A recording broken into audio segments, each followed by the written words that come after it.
Pán doktor, čo vnímate ako najväčší problém v rámci reprodukcie na Slovensku v súčasnosti? Tak Slovensko patrí medzi rozvinuté európske krajiny a ten problém je taký istý, jak je to vo všetkých týchto krajinách, a to je odsúvanie mať dieťa, teda rodiť dieťa do vyšších vekových skupín. V našej krajine sa za posledné 2 dekády, teda jednu generáciu, posunul vek prvorodičky od 21 rokov na 29 a není žiadnou raritou, že vo veľkých mestách, ako je napríklad Bratislava, sa to posúva na 30 rokov.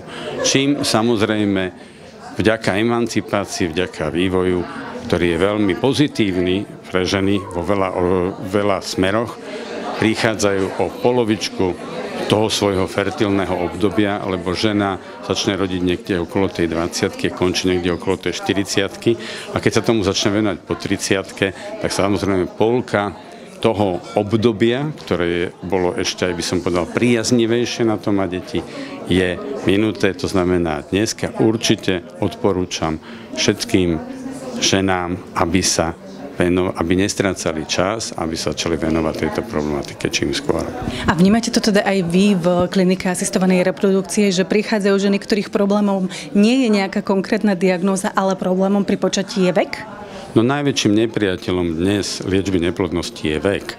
Stúpajúci vek, pretože žena v 30 rokoch má 60% euploidných, teda geneticky zdravých embryí, žena v 35-ke 40 a žena v 40-ke len 10% zdravých embryí. Čo má samozrejme za rápidne rýchly pokles kvalitných zdravých embryí a čím pádom výrazne klesá hlavne po tej 35-ke šanca na otehotnenie a celkom výrazne stúpa, keď sa to už aj podarí, percento včasných potratov na podklade genetických malformácií plodov.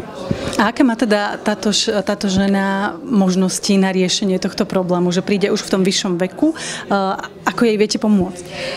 Tak na Slovensku sme v rámci štandardného postupu do také klinické guideline zaviedli, že o 30 rokoch žena si môže merať svoju ovariálnu rezervu v rámci preventívnej prehliadky. Treba povedať, že za ten čas, čo to máme témer 10% žien má zníženú ovariálnu rezervu už v 30 rokoch. Treba podotknúť, že ovariálna rezerva neznamená, že keď má zníženú, žena nemôže mať dieťa, ale je to prvý signál toho, že ten kvantitatívny marker, teda jej potenciál a počet začína klesať a on v priebehu rokov klesať bude. Až dostane prvotnú informáciu asi v akej kondícii sú jej vaječníky a dostane čas na to, aby sa vedela zariadiť, akým spôsobom chce ďalej so svojím časom aj so svojimi plánmi manipulovať alebo jak ich chce organizovať a takisto dostane čas na to, aby sa rozhodla, ako v budúcnosti chce. Či už si založiť rodinu a mať dieťa.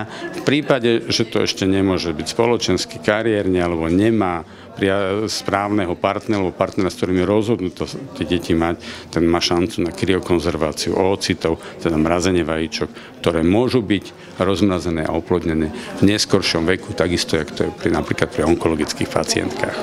A stáva sa čoraz častejšie, že mladé ženy, ktoré sa ešte necítia na tú rodinu, túto šancu využívajú, tú posledne menovanú? Stáva sa to častejšie, myslím, že to má celkom vzrastajúcu tendenciu, ale takisto je to priestor na to, aby v dnešnej dobe médiá, ako ste vy, informovali o všetkých právach a možnostiach, ktoré ženy dneska majú. Lebo odborná spoločnosť, Slovenská gynekologická spoločnosť, aj ministerstvo zdravotníctva, ktoré to aprobovalo a schválilo, môže dať podmienky na to, aby to bolo realizované, aby sa to dostalo do širokej verejnosti, aby tie ženy tú informáciu mali. Samozrejme záleží na rozširovaní tejto informácie, či už na sociálnych sieťach, alebo na iných kanáloch, ktoré sú dostupné. My sme založili aj občianske združenie, ktoré sa nazýva Nádejná rodina, kde sa napríklad môžu dozvedieť o všetkých týchto informáciách. A ešte mi napadlo, že za predpokladu, že mladá žena sa teda rozhodne dať si zmraziť vajíčka, tak povediac pre istotu, aby v budúcnosti mala tú šancu, prebieha u nej celý ten stimulačný hormonálny proces a podobne, alebo tým, že je zdravá žena, tak vlastne sa to deje prirodzene, len sa teda odoberú vajíčka? tak žene sa uvoľňuje jedno vajíčko, pretože je schopná donosiť jeden plod. Ten potenciál u zdravej ženy s normálnou ovariálnou rezervou je niekde medzi 10 a 15 vajíčkami. Samozrejme je to prísne individuálne a uvoľniť sa môžu len tie vajíčka, ktoré sú už rekrutované, teda sú uvoľnené na ten daný mesiac. A treba povedať, že o tie vajíčka tá žena v ten mesiac príde.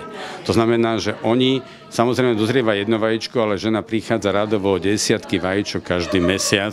To znamená, vieme tento potenciál, ktorý tá príroda uvoľnila v ten daný mesiac, užitkovať a zamraziť. Nevieme to odložiť na neskôr, nevieme zobrať z predchádzajúcich mesiacov, ale vieme využiť celý ten potenciál, ktorý tá žena má, lebo žena je na konečnom vývoji cicavcov, to znamená, nie je schopná vynosiť 10 plodoviek myš alebo mačka a je schopná jeden plod. Preto tá príroda to limituje na to, aby dozrelo jedno vajíčko, bolo oplodnené a bol vynosený jeden plod, ale ten potenciál je rádovo vyšší.